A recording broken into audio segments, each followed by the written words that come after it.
here I am. I've arrived. Kids are up in the house. We're in the wilderness of Leeds at the minute, and we've popped down to see Monty. No, not Monty Don. Even though the gentleman has been on the programme. This is the real Don. The real Don. So I popped up to see Monty from My Family Garden.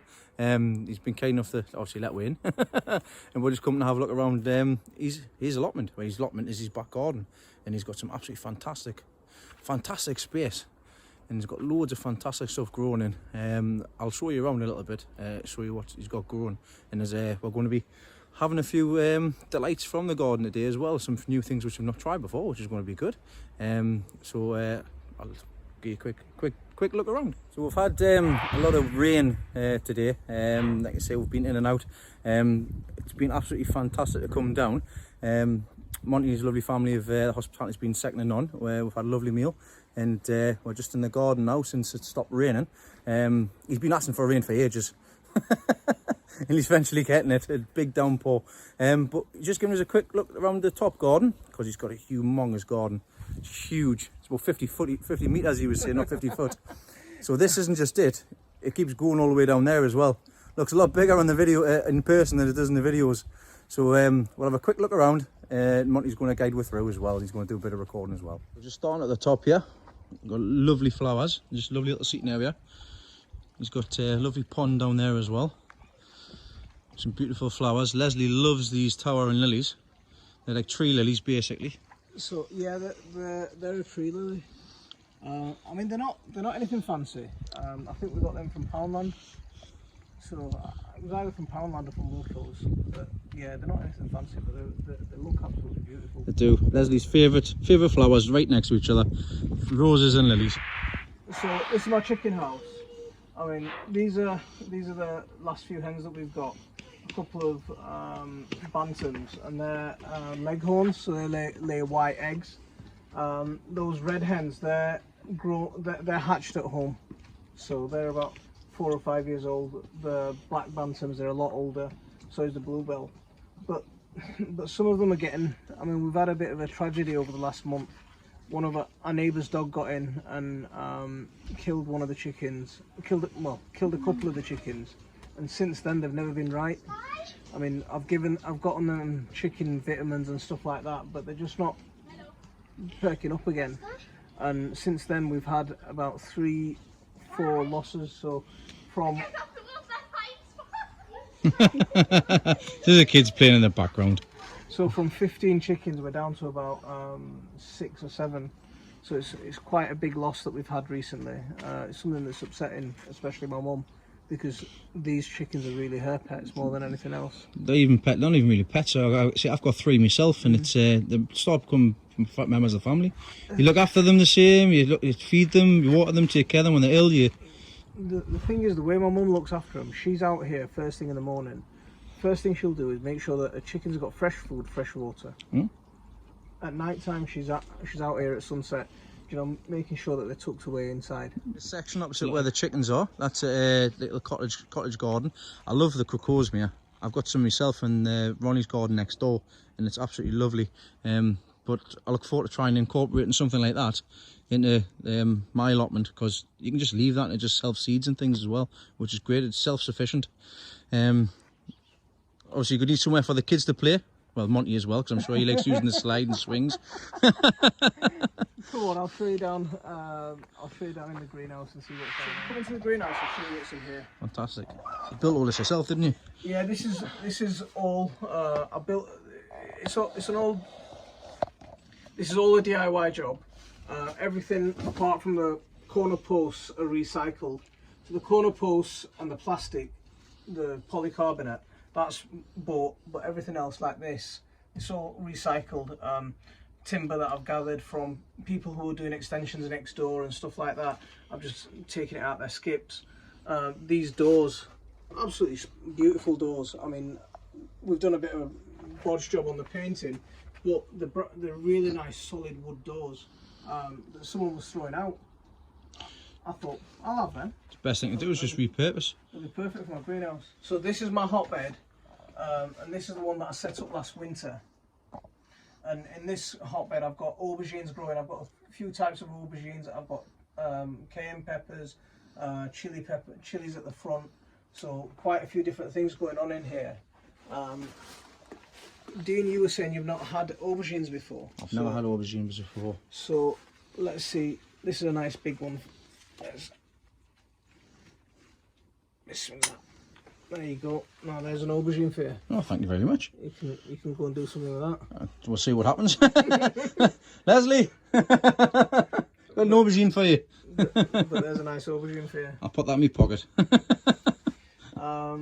Back here we've got some bitter gourds. And they're exactly what they say on the tin, aren't they?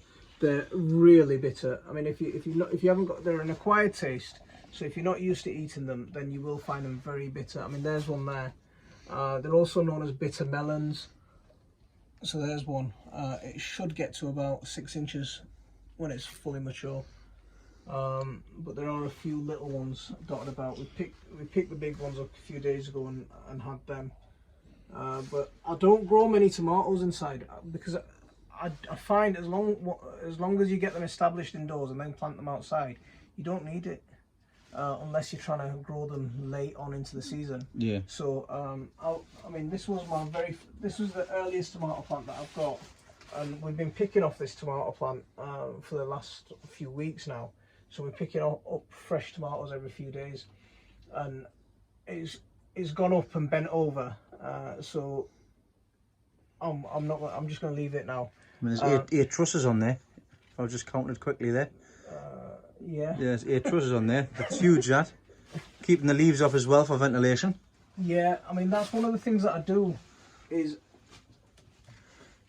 Yeah. Always see the side shoots. You've got to get them. You see them, you get them. Any sign of... Look, like that tomato's starting to get a bit of damage. That's where it's been touching the glass or the edges, and it's not... That isn't blight. But it's been where it's been touching the glass and got damage from the condensation and stuff. Yeah. But this one, it's a volunteer tomato. It's grown volunteered out of my compost pile, and it's growing up. So it grew into a nice healthy plant. So I didn't want to take it out. I thought I'd leave it and let it do what it's doing.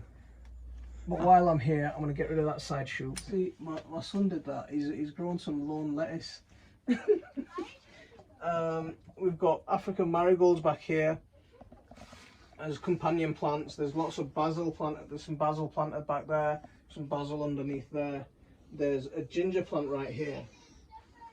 A lot of people not be able to see that. Is that the... So that's my ginger plant there. Oh, this is in the pot. This one in the pot.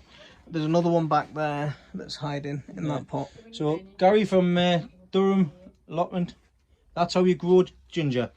Down here as well. We've got some turmeric. I've done some videos, quite a few videos on growing garlic. Quite a few videos on growing ginger and turmeric. So you can have a look at those and see what they're like. I mean, there's the jackfruit, the famous jackfruit from Gardener's World. So on the Gardener's World video, that's the jackfruit that I potted up. Here's a mango. Here's my little mango tree. Oh. So there's a little mango tree as well. I mean, I like playing with things, and I like trying to grow things that normally you'd find in, that are focused a lot in our cuisine. Yeah. So food that we eat in our culture. So I try to grow as many of those kind of varieties that I can. More gourds, and this is actually the gourd, the giant gourd that you gave me. So that one. You gave me. This one let's have a look at them. Over here, so I'll show you that. So there's one that looks like it might make it. If we get some decent weather, then hopefully that'll grow into one of your... I'll do you proud. That was the seed that I sent down, wasn't it? Out of the pack that I got. So that's the plant there, growing in tyres with some African marigolds. So I'm moving away from growing in tyres. I mean, there's a lot of controversy about them. Some are against them from being toxic. There's a lot of conflicting information as well. But I am moving away from them. I used to grow potatoes in them. I've stopped growing root crops in them. I'm going for fruit and vegetables this year, and then hopefully next year, once I've built the new hotbed here, then I'll get away from these tyres as well completely. I thought you were going to say a hot tub there. I thought you got that's some devious plans down here, isn't it? Of building a hot tub. Yeah, back here I've got Asian mustard, some more climbing beans, a choo-choo over there as well. So with the mustard, do you get the seed? Is it the seed that you get from it, or is it just the plant as well? So we grow the mustard for the leaves. So we eat these leaves. Because they've got a bit of a salad. kick, haven't they? So if you cook them, we make something with fish. So if you fry the fish, and then once the fish has cooled down, you take a couple of onions, dice them up really small, take these mustard leaves. Oh, spot on! Absolutely delicious. Absolutely delicious. You know me and my food, everyone. You know me and my food. So down here we've got lots of tomatoes, a few different types of tomatoes over here. You can see some ripening back of that corner. But we picked a load earlier for our salad, didn't we? Yeah, we did. It was lovely, lovely and fresh. Everything was straight from the back garden here, straight on the table. More tomatoes, sweet corn, some volunteer potatoes in the middle of that sweet corn bed. Yeah, like some sweet corn, runner beans at the back. I mean, I've had onions planted in with my runner beans. Now, a lot of people will tell you don't plant runner beans and onions together because they're not good companion plants. It's a myth. Think about it. When you plant onions, you're giving them lots and lots of feed, right? You're giving them manure, you're giving them fertilizers, you're giving them something to get the plant going. Now, the reason that people who will talk about companion planting say that you can't grow onions and beans together is because the beans fix nitrogen to the soil, and the onion doesn't need a lot of feed, is what they'll tell you. Onions like nitrogen? Yeah, exactly. Onions like nitrogen. The first thing I've just clicked when you told us that there, when you're saying that there. Yeah. Like, no. It puts on a lot of top growth. Yeah. But that's the thing that they'll tell you is that the nitrogen will make it put on a lot of top growth, but it won't put on any bottom growth. But I had some really good. I've always grown onions amongst every one of my plants. If you look around my garden, you'll see random onions everywhere because I take advantage of using smelly plants to detract from pests. It's the best way to do it. It is the best way, like you say, with the marigolds and stuff like that. I mean, yeah, I've had broad beans growing out here, black fly infesting them, yeah, but because I had onions planted amongst my broad beans, I didn't get any black fly infestations this year. So it does work. It works. It really does work. It does work. Like you say, with the carrots and onions as well. Yeah. So obviously the onions deter the carrot fly, which is commonly known knowledge, and it does work. Yeah, it really does work. But I see this is the bottom of the garden, isn't it? It's still going. We're still going. These are hyacinth beans, so they're slightly different to the normal beans that you might get grown over here, like the runner beans and stuff like that. But they grow kind of a flat shape. They're quite nice. Yeah. That's quite strange. Never seen that before. There's just one bean in there.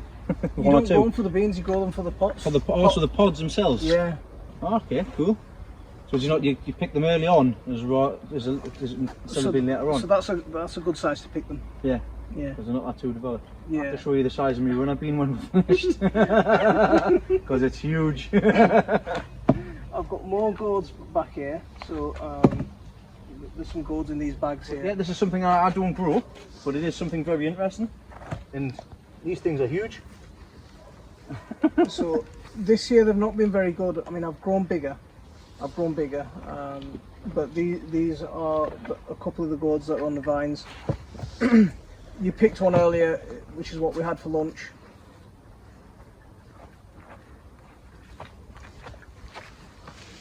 They're kind of weighty, them.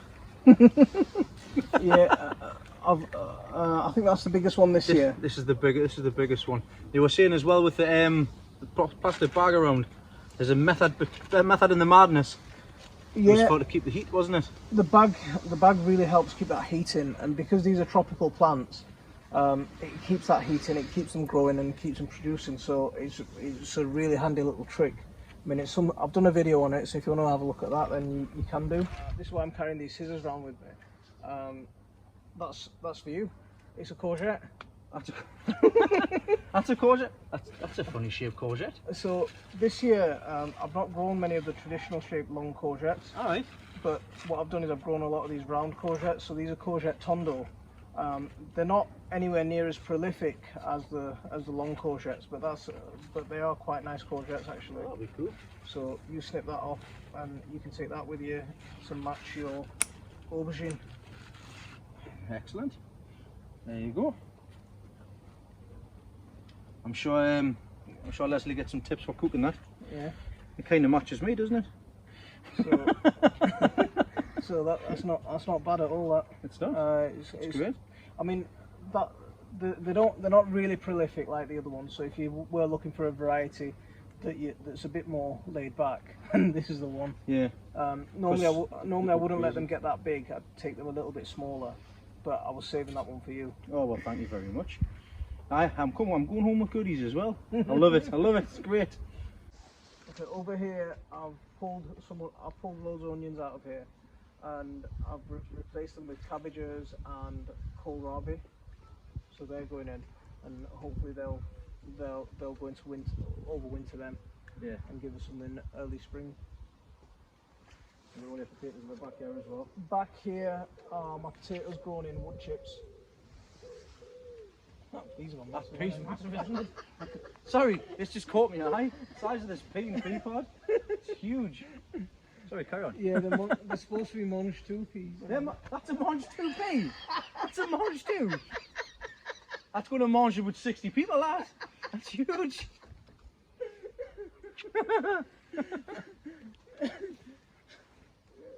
Once I get him laughing, he's done. He kind of cool. This is my potato bed, and I grow my potatoes in wood chips. So the way I do it is I put down a layer of compost, and then stack about a foot and a half of wood chips, and plant my potato into there. And then as the plants are coming up, I'll mulch with grass clippings and other greeny material, and that'll feed the potato plant. If you want to see what I'm talking about, the results I get. Last year I got potatoes that were that sort of size. Absolutely clean as well. Really clean, because once these potato plants start dying back towards the end of September, once we get a couple of dry days, that's when I'll harvest them. Right. And they're not covered in mud. They're nice and clean. I'll pull them all up at once. Yeah. Or as and when we're pulling potatoes as we're going at the moment as well. That's the best way to do it. If you pull them all up and if you wash them, that's probably one of the bigger worst things you can do. Yeah. Because bloody hell's getting us. I like to leave mine in the ground, just chop the tops off. I'll be doing this with my grandfather as well, as I was saying before. We're ready to be, because our potatoes are like this at the moment, so we'll be getting ready to chop the tops and leave them in, take them as we go. So it's my King Edwards that seem to be starting to die back. My Desiree are still going strong, and to be honest with you, I prefer Desiree. They're a really strong potato. They are nice. I think they're a really strong potato. I had some amazing results with them last year. Absolutely beautiful results. Potatoes that big. Nice big one. Yeah. So yeah. I think that's one of the. I've got a rather large potato. I've got one like that as well. I put it back in, just to see if I got any big potatoes back off it. I couldn't believe it when I picked it up. I just put it back in. I'm waiting to see what it's like. But mine's starting to die back. I'm excited to see how it comes. That'll be interesting to see. But it's Desiree as well, because that's where I picked it up from. Yeah, it'll be very interesting to see. I like to use that one. So. Can you grab us one? So this is where I've got my fruit trees. I've got a couple of pears on the end and a couple of apples in the middle, and then underneath it it's just loads and loads of raspberries, red currants. That's cool. There's a gooseberry at the back. So in the same space you can have lots and lots of different things growing and fruiting at different times. Underneath the raspberries I had strawberries. So the strawberries are fruit, they finish fruiting. Yeah. You're not lying. You're telling the truth. So they finish fruiting, and then the raspberries take over, and then as soon as the raspberries and apples, we'll get apples. So there's a nice big one up there. I'm going to chuck the baby up to get that one for me. I always bend over. This is why you keep your trees height. I might just take that whole limb out. But the plan was to keep these short, but as soon as they built their dormer, their attic, yeah. I'll just the best thing, leave them up. Leave them up so we can get a bit of privacy. That's the best way to do it. So yeah, round here, this is my famous composting area. This is where I make all my own compost. I've got a big pile of wood chips for next year's potatoes. I've got a load of more fresh leaves and wood chips hedge clippings, stuff that I'm rotting down separately. Back here, I mean, I did a composting video about 6-8 weeks ago on that pallet, on that bin. I've harvested that lot. Yeah, I've harvested that lot and we're starting again. And I've got this bin here that's cooking away. I'll show you what my finished compost looks like, Dean. Lots of activity, lots of activity. So there's our finished compost. Excellent. So it's not bad stuff. Yeah, that's alright. It does the job. It's what's feeding this garden and it's what I'm planting in. Exactly. And there's my IBC massive worm bin. So that's a separate compost.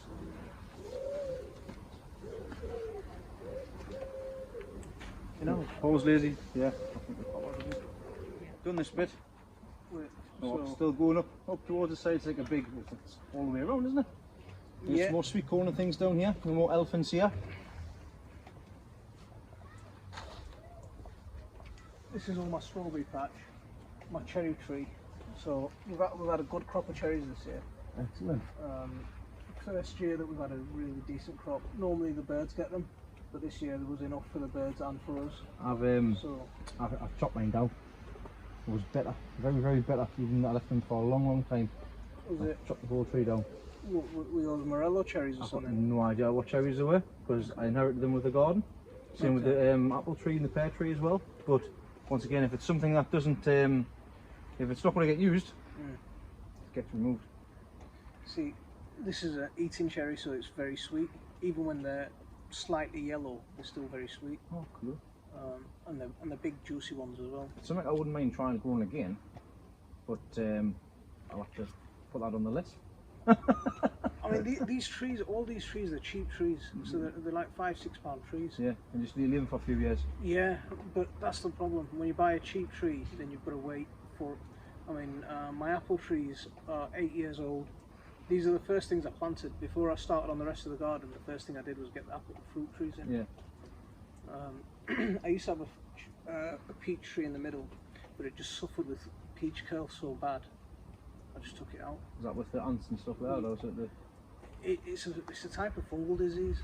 I know you can get leaf curl with obviously the green fly and stuff like that as well from the ants harvesting them. I get that on my plum tree. Yeah, that's where I've got mine as well. Yeah, Yeah, I get that quite bad on my plum tree. What else have we got up here? So runner beans and things. More radishes, more runner beans, more pumpkins. This strawberry patch goes all the way up. I mean, they got fed up with eating strawberries this year, so I'm thinking of getting rid of a few plants. These are all grown in wood chips as well. So they're no dig beds, just wood chips and compost piled on top of some cardboard, and that's it. The strawberry plants have really taken off. So this is what I've got here is my plum tree, and my plum tree didn't produce many fruits this year. So instead of letting the space go to waste, I've planted a pointed gourd that's climbing up the plum tree, and I'm just using the plum tree as a frame for my pointed gourds. So there's my pointed gourd vine there. And it's just climbing up the plum tree all the way to the top. You can see a pointed gourd at the top there. It's right at the top, isn't it? Yeah. Right at the top. So here's one. So Oh, cool. I'm picking some pointed gourds instead of plums. Is that the size they get when you pick That's as them? big as they get, yeah. Alright, cool. Yeah. See, I'm so used to growing massive things. I'm used to growing big things. I mean, I've got marrows like that at the minute. But these are that's a big one. If they get past that, then the seeds start getting hard, and there's not much to eat. Yeah. Yeah. You just chop it up and use it like a courgette. So it's a good one. It's a nice little veg. I love this little trail down the back here. Little fruit bushes and things. Raspberries and stuff as well. This is another pointed gourd vine going up the top here. Yeah, it's not fruit. They must be late. Autumn ones, aren't they? Yeah, these are autumn raspberries, so they're just start coming into fruit now. Oh, yeah. So have a taste of that, see what it's like. It's nice big one, that. Some of these are producing really big fruit. It's quite impressed. I like that. But again, these are just Poundland raspberries. Poundland canes. So they're not fancy or anything like that. They don't off spread, like definitely don't off spread when you get them. Look, there's all on there. That potato's Duke of York, and that's planted. It's only been planted a few weeks ago. Yeah, it's only been planted recently, so we can get some potatoes through the winter. So, have you enjoyed yourself down here today? It's been fantastic. I'm loving. I'm pleased I came down. Like I say, it's just what we needed to get out. Unfortunately, we've not been able to get away anyway, but just 2 hours down the road. It's been fantastic. Fantastic hospitality. Lovely meeting the rest of the family as well. I know we've met last year. It was nice to meet your mum and everything like that as well. And like I say, the food's been lovely. The kids have tried something new. Elizabeth's eyes have just been opened up wide. It's been great. She's been asking loads of questions and things like that. We're getting into everything. She's taking pictures of everything. She wants to stay. She's already told us she wants to stay. So, well, it looks like we'll be swapping, doing a child swap. Oh, it's been a pleasure having you. Honestly, it has. I've really enjoyed it. It's nice. They say it's nice to visit other people. It's nice to see what their garden is, because it is totally different on videos. You don't get to see the size of things. The size of this place is huge. I'm proper envious. I am. I would love to just be able to come up my back door and it's there, ready to go. See, for me, because of the way my life is, I work and I teach in the evenings. If I didn't have it in my back garden, I wouldn't do it. Yeah. Do you know, if I had to physically go for, and because of the way how lazy I am as well. I'll be honest, I don't like travelling from my little castle. Yeah. I don't like, when I'm home I want to be home. So if I'm doing my work in the garden, I can have the kids running around and we can be back, seeing them as well while I'm doing whatever I'm doing. So if I had to go to an allotment, I won't see them. Yeah, well that's sometimes a benefit. I mean, mine's not that far away. It's only about 5 minutes. It's only a couple of minutes drive. 5 minute cycle through cuts, so it's not too bad. But I get the benefit of seeing my grandfather, especially over the course of this lockdown as well, where you've not been able to see family members and things like that. Me just seeing him over the fence and him doing vice versa, it's been fantastic. And they say just pieces of land. It's been great just having it through the past few months. And I say putting food on the table. The majority of the food that we've had today been direct from the back garden. I mean, we picked the tomatoes, we picked the gourd. You picked the gourd. I picked the gourd. What did you think of the gourd? I think the gourd was nice. Like you say, it's always never had it before, so it's always nice to try something new, as I keep telling the kids. So it was very nice. It was well cooked as well. So thank you very much. It's been an absolute pleasure having you today. I really enjoyed it. Nice of you to bring your family down. Kids have been playing all day. It's been beautiful. So there we go, a nice visit from Dean's Lost a Plot and family. Yeah, thank you very much once again for having them all, and hopefully when the time comes you come back up our way, I can show you around our little patch as well. Yeah, I'm looking forward to it. So I'll leave it there for this one. Assalamu alaikum wa rahmatullah. Bye bye. So there you have it. It was nice to have a little trip down to Monty's from my family garden. I hope you have enjoyed the video as well. It's been an eye-opener. It's absolutely lovely. Like I say, once again, it's fantastic hospitality I've had from Monty and his family there. Food was absolutely gorgeous. It was lovely. Nice to have a general chat. And like I say, it's only just a couple of hours down the road from me, so who knows, might be able to come down again in the future.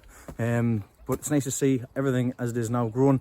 And like I say, well, I'm going to head back home now, get this video uploaded, get the video prepared, take my goodies home as well, and I'll see you all next time. So once again, thanks for liking, commenting, subscribing, and I'll catch you all next week on the live on Wednesday.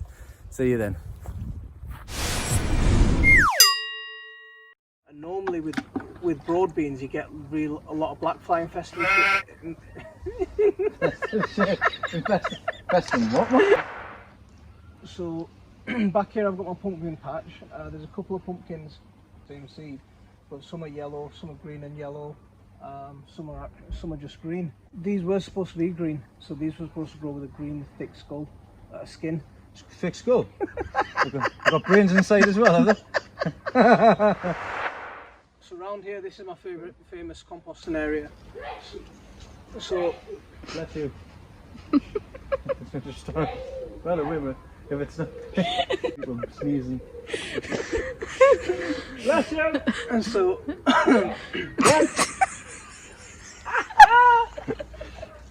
bless you. I'll try again. Yeah, I've not had this much fun before.